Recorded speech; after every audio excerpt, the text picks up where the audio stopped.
I got a call on my smartphone saying my daughter had collapsed.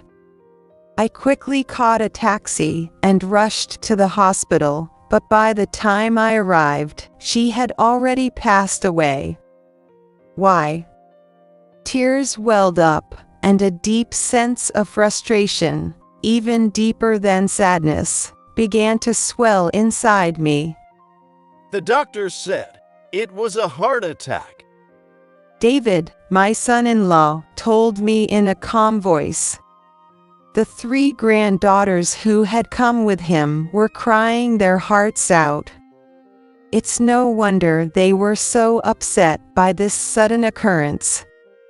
They're still teenagers, at such a sensitive age. I couldn't help but hold all 3 of them tightly. Then, we had my daughter's funeral. Her boss and colleagues from work attended the service, mourning her untimely death. But that night, David said something unexpected. I'm marrying the president's daughter, so I don't need these kids anymore. You take care of them, old hag. Incredibly, he made this outrageous declaration, openly abandoning his family. And just as he said, after the funeral, he disappeared without a trace. When I tried to contact him, his phone was disconnected. What did he plan to do with his daughters? I moved into my daughter's house to take care of my 3 granddaughters. One day, when I returned from shopping, I heard loud laughter coming from the living room. The grandkids were laughing at something. And then they quickly grabbed a piece of paper that had just come out of the printer and handed it to me. Looks like Dad's going to hell now, huh? My youngest granddaughter smiled sweetly as she spoke. My name is Jade. I raised my daughter, Helen, as a single mother. After losing my husband when I was in my 30s, Helen and I lived together. Through her rebellious teenage years, which now seem like a distant memory. Despite the struggles of raising her alone, I tried to give her all the love I could. When Helen got into college, she said something that touched me deeply.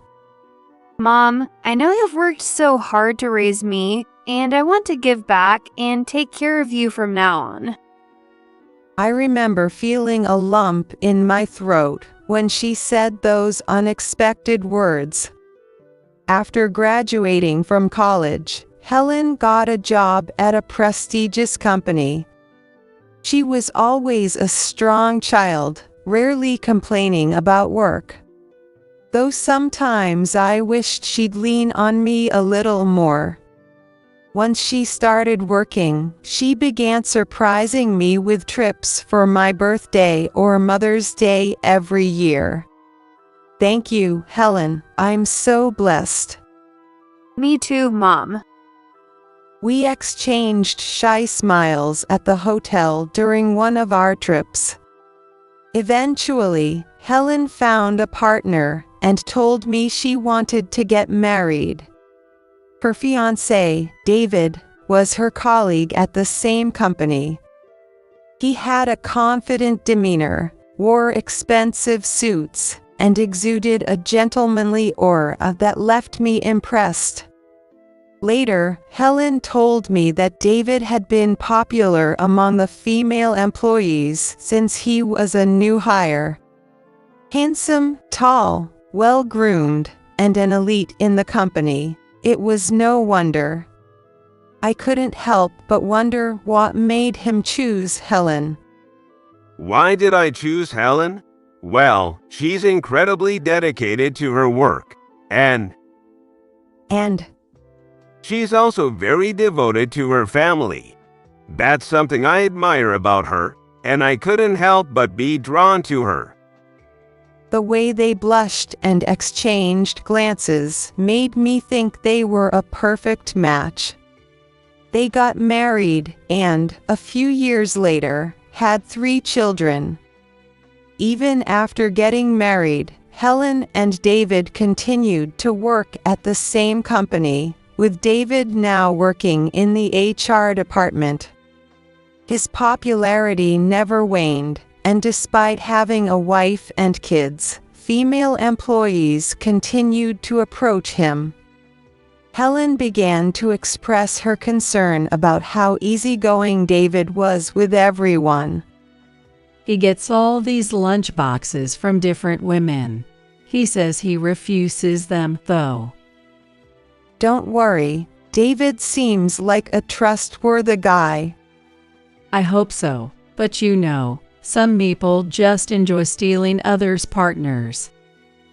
I've never seen that, but is that really a thing? Nodding vigorously, Helen munched on some cookies.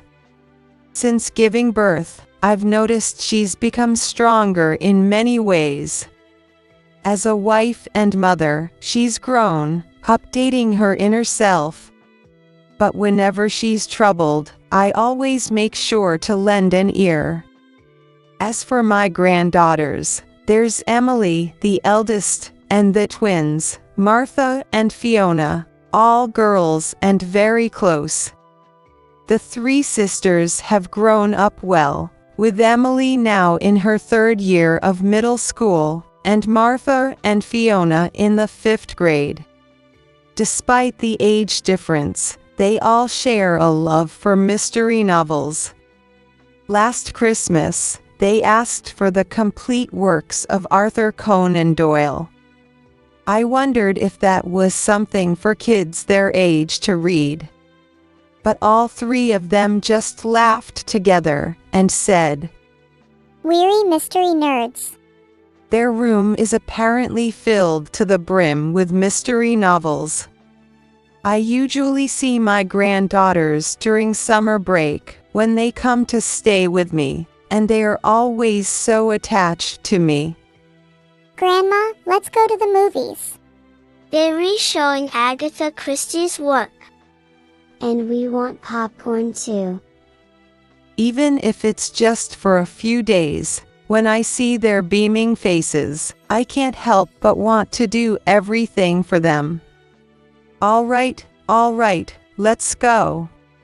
My daughter has warned me not to spoil them too much, but that's easier said than done. One summer, during a heat wave, I received a call on my smartphone saying Helen had collapsed. What, David, is this really true? My hands trembled, and it felt like my heart was being squeezed. But David, on the other end of the line, calmly, almost as if it were just a routine message, told me which hospital Helen was in. I quickly caught a taxi and headed to the hospital where Helen and David were. But by the time I arrived, Helen had already passed away. Tears welled up, and a deep sense of frustration, even deeper than sadness, began to swell inside me. Why? I called her name over and over, wanting her to respond. But her tightly closed eyelids never opened again. The doctor said it was a heart attack. The granddaughters who had come with him were crying their hearts out. It's no wonder they were so upset by this sudden event. They're still teenagers, at such a sensitive age. Of course, they would feel lost. I couldn't help but hold all 3 of them tightly. It's okay to cry, all of you. Let's say goodbye to your mom properly. As I hugged my granddaughters tightly in the hospital hallway, I looked at David. Why, Helen? Why? He had his back to us, probably trying not to show his tears. It looked like he was crying alone. He wiped his eyes with the cuff of his expensive suit. but for some reason, that cuff didn't seem wet. Sniffling, he turned to face us. Strangely, his eyes looked completely normal, as if he hadn't been crying at all. There were no traces of tears on his cheeks. I'm sorry for losing control. I need to go back to the office and inform them about this. He said this in a calm and detached manner. What? Can't you just call them? What about the girls? Please take them home with you. Jade, I'm sorry, but I'm counting on you. With that, he turned on his heel and left. His demeanor was so calm that it was almost scary. Or maybe he was just trying to act like it's no big deal. After that, he kept finding reasons to leave all the paperwork, including government paperwork, to me. Important business meetings, unmissable client dinners, those were his excuses. During the wake and funeral, he kept fidgeting with his smartphone. This is from a client, and it seems one of my subordinates caused some trouble, so I need to deal with it. But there are so many people from your company here too. Helen and David's colleagues, from superiors to subordinates, had come to pay their respects. There were bosses who shed tears over Helen's untimely death, female coworkers who had lunch with her, and younger colleagues who admired her. Everyone shared memories of Helen, saying how she was always looking out for others. They spoke of her outstanding work and how she came up with ideas that no one else could, leading to great successes. I had never heard about her work from Helen herself. Learning about this unknown side of her now filled me with a sense of inadequacy. You're the primary mourner, so you should properly greet everyone. When I gently reminded him, David sighed with annoyance. All right, all right. At that moment, a woman approached David. David, my deepest condolences. The moment she saw me, she quickly changed her tone. I found it suspicious, but David seemed unconcerned, even pleased, to see her. Laura, thank you for coming despite your busy schedule. Oh, Jade, this is Laura Wilder. David suddenly became very talkative and even mentioned that she was the daughter of the company's president. Watching them, I couldn't help but notice how unusually close they seemed. It seemed they weren't old friends or childhood acquaintances either. Even at the funeral, Laura wouldn't stop clinging to David. As if to say, this is my place, right by his side. My gut feeling, which I wished would stay quiet, was telling me something was off. That night, after the grandkids were asleep, I confronted David about his relationship with her. He responded with clear irritation. What? Oh, Laura. Well, yeah, she's my girlfriend. I couldn't believe my ears. Girlfriend? After I get married, I realized something. Helen is plain, boring, and not at all glamorous. I stared at him, shocked by his words. Even though we have money, she just kept saving it all for the kids. He spat out the words, clearly fed up. I got tired of living like we were poor. Saving is necessary. You have 3 kids' education to pay for. Helen told me that too. That's why I kept telling her I wanted a divorce, over and over. Over and over. But she refused every time, saying it wouldn't be good for the kids. She wanted to wait until they were adults. Maybe, as someone who grew up with a single parent, she didn't want her daughters to go through the same thing. She always put the kids first, and I was always last. She's just too serious, and I'm sick of it. I couldn't understand him. What kind of family doesn't prioritize their children? He was an adult, yet he seemed to only think of himself. As he fiddled with his smartphone, David said in an irritated tone, That's why I started dating Laura, to blow off some steam, and then I realized I'd be better off without Helen. I was speechless, unable to say anything, but he continued without a hint of shame. Well, it's perfect timing. I'm marrying the president's daughter, so I don't need these kids anymore. You take care of them, old hag. Incredibly, he openly declared his intention to abandon his family.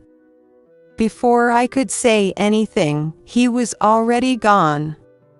Even though he attended the funeral as the primary mourner, as soon as it was over, he left the house, leaving the grandkids in a panic. When I tried to contact him, he wouldn't answer the phone. I also heard from the company that after his bereavement leave, he switched to paid leave and hasn't shown up for work. Helen never mentioned anything to me about wanting a divorce. It was a private matter between them, so maybe it wasn't my place to interfere, but I couldn't help feeling that I might have been able to offer some advice. I can't let myself get sentimental now. I slapped my cheeks with both hands and packed for a few days. I decided to stay with my grandkids for a while. When they saw me, they were relieved and started crying, making quite a commotion. With their father gone too, they must have felt completely lost. It's okay now, I'm here with you. After calming them down with a tight hug, I set about preparing dinner and taking care of the laundry. I glanced at the calendar and noticed a date circled in red with the words "Summer break starts" written on it. It seemed to be starting next week. Grandma, this year you came to our house instead. I looked down to see Martha clinging tightly to my waist. Her eyes were red from crying earlier. With her innocent expression, she stared at me for a moment before darting out of the living room. Emily and Fiona didn't say anything, but it was clear they were also trying to cope with the reality of the situation. As I spent time with them, I started sorting through Helen's belongings. Each item I picked up brought back a flood of memories. Why did my daughter, whom I had raised on my own with so much effort, have to leave this world so soon? Life is unfair. As these thoughts ran through my mind, I picked up a diary. Upon closer inspection, I saw it had a combination lock, unlike the other things. Come to think of it, she mentioned something about this a few months ago. Helen had told me, if anything ever happens to me, I want you to look at the diary with the lock. She had even given me the combination, saying it was for my ears only. The combination was the sum of the birthdays of Helen, David, Emily, Martha, Fiona, and myself. The dial had 4 digits, with the left 2 representing the month and the right 2 the day. 2788, it's open. What could be written inside? Could it be a will? Part of me didn't want to look, but my curiosity got the better of me, so I slowly turned the pages. If you're reading this, it means I've already left this world. These words at the beginning startled me. I must be reading too many novels. Shaking off the initial shock, I continued reading, only to find something that made me doubt my eyes. This can't be true. The diary detailed Helen's suspicions about David's infidelity and the steps she took to gather evidence. It also mentioned the harsh working conditions at her job. There were records of unreported overtime and evidence to back it up.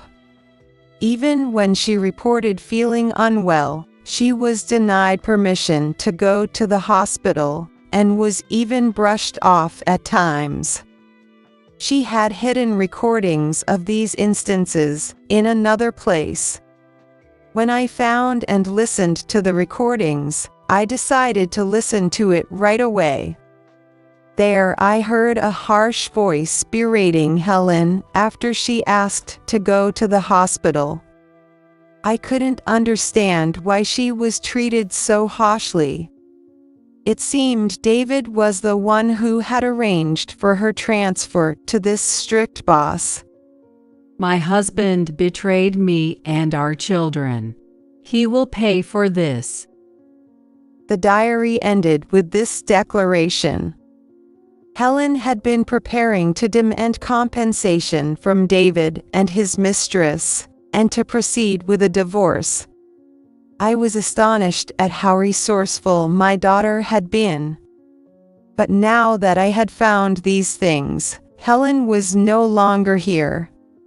The diary and the recordings felt useless, and I threw them aside. The three sisters continued attending school, trying to be strong. I hoped they weren't pushing themselves too hard. I did everything I could to support them, keeping a close eye on them. A week passed, and my grandkids are on summer break.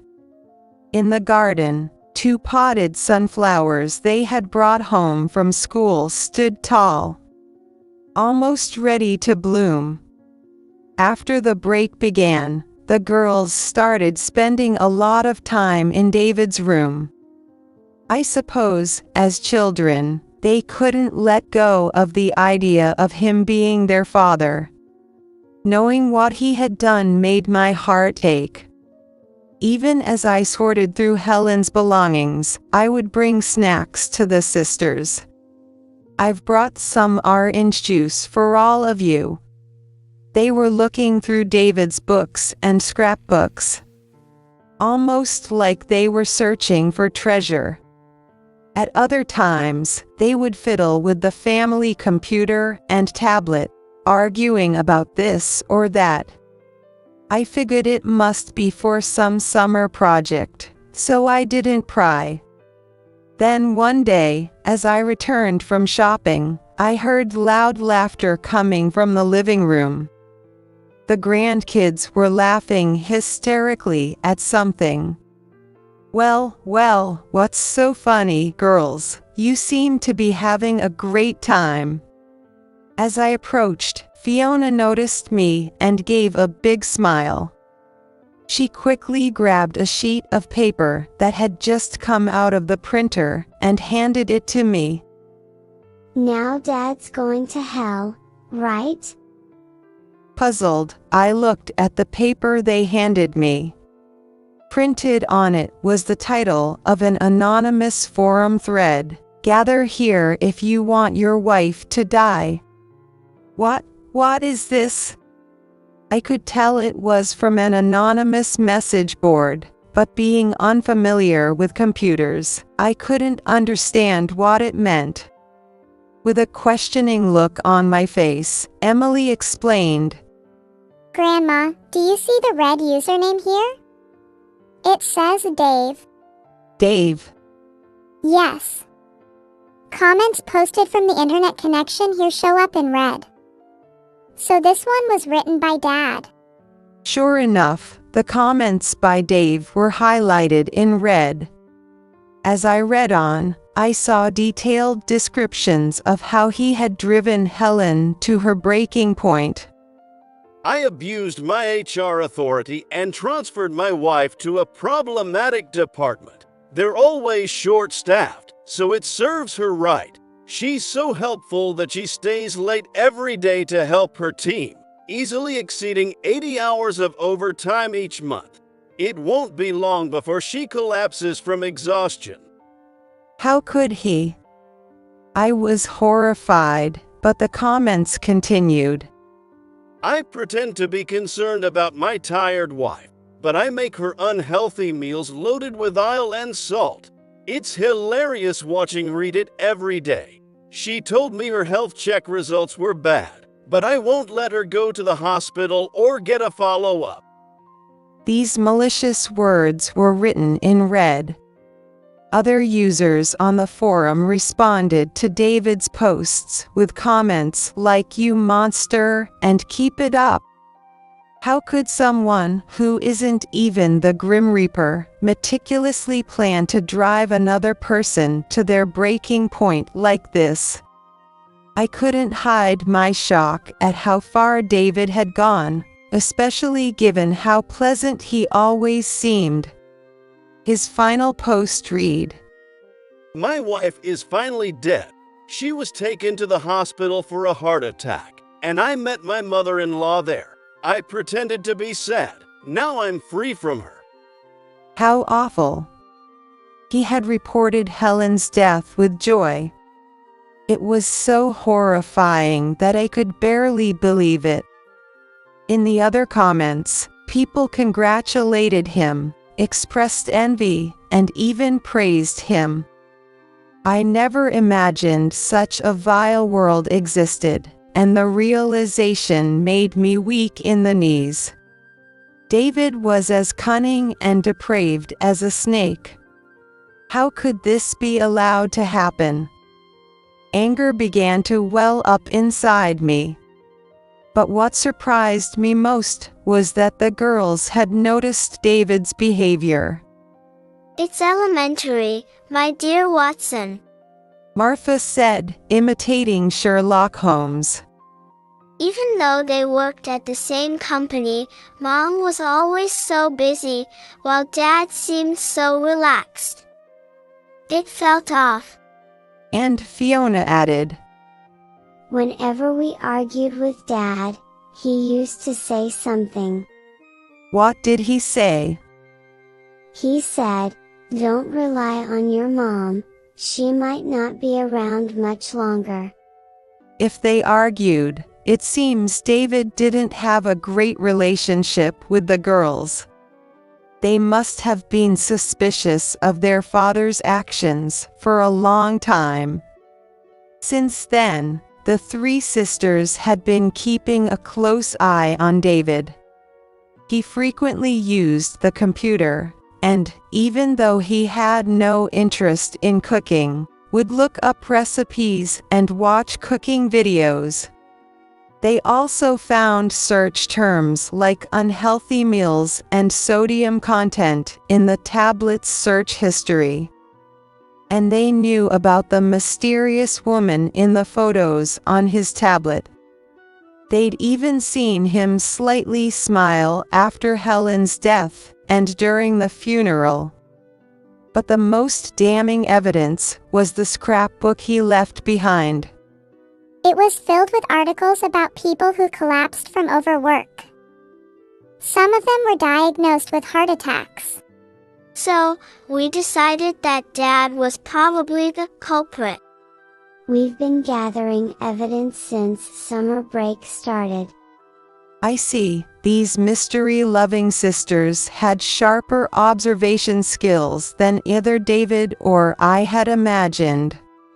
But how did you manage to find this forum?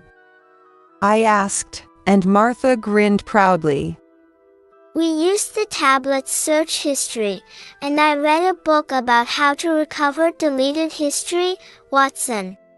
Could a fifth grader really do such a thing? But if they hadn't, we wouldn't have had this printout in our hands. I thought about how lonely and scared these young teenagers must have felt after losing their mother. I recalled their relieved and tearful faces when I arrived at their house. I couldn't ignore how hard they had been trying to fight in their own way. My eyes welled up, and tears began to fall. Grandma? What's wrong? I couldn't let the efforts of these little detectives go to waste. I bit my lip, looked at the three of them, and thought of Helen. He will pay for what he's done. There's no way I'll let David get away with this. I swore that he would face the consequences of his actions as a father. Thank you, all of you. Now leave the rest to me. A few days later, I visited a lawyer I knew. I showed him the evidence the girls had found and asked if it was enough to file for damages. As he looked over the printed forum posts and search history, his face clouded with doubt, saying it might not be enough. Then, could we use this as well?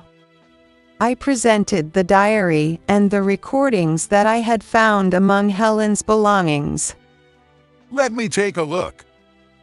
He flipped through the diary and listened to the recordings. He then said that with the diary added, we had a strong case and could demand significant damages. We might also be able to secure child support. Afterward, I sent copies of the recordings and the diary's contents to Helen's company. I addressed them to her former boss, who had attended the funeral and had shed tears, asking him to conduct an internal investigation. He acted quickly, reviewing the recordings and diary and sharing them with the executives. David's misuse of his HR authority to drive his wife, a talented employee, to her breaking point became known to the executives. They were furious and summoned David. The investigation continued, confirming the facts and gathering testimony from other employees, ultimately leading to David's dismissal. Considering his actions, it was well-deserved. Later, I happened to run into him on the street, but he was unrecognizable. His once well-groomed appearance was gone. His beard was overgrown, and his once fine suit was wrinkled. Jade, you ruined my life. I frowned, wondering what he was talking about. After all, I had lost my beloved daughter. It turned out that his mistress, Laura, had dumped him shortly after he was forced to resign. You're still going to follow me even though I'm like this, right? When he asked her if she'd still stay with him, she coldly replied, What? I can't be with an unemployed old man. They had been living together, but she ended that too, and now he was living alone in a run-down apartment. You bled me dry with the damages in child support. I'm broke. He complained about how his savings were nearly depleted after keeping up with the lavish lifestyle of his former lover. I felt more anger than sadness. I wanted to chase after him and slap that face of his. But the fact that he didn't even ask about the girls showed that he no longer had any love left for his family.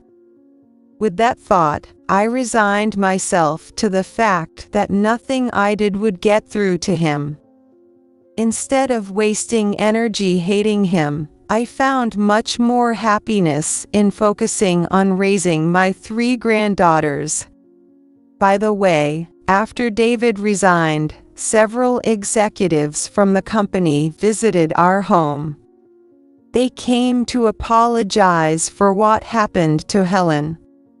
They regretted not being aware of her situation, which ultimately led to her death. They offered a large sum of compensation from the company and asked me to accept it. I was surprised by the sudden offer, but I decided to accept it. However, even with that money, my daughter would never come back. I would never be able to laugh with her again. As I thought about this, I watered the sunflowers in the garden. The large flowers stood tall, blooming beautifully. Thanks to the damages, child support, and compensation, as well as the savings Helen left behind, I was able to raise my granddaughters without any financial worries. Emily started attending a prep school as she prepared for her high school entrance exams. Martha and Fiona began enjoying mystery novels, dramas, and comics, making their days seem full and happy. Still, sometimes I'd see them looking around as if searching for their mother, and it would make my heart ache.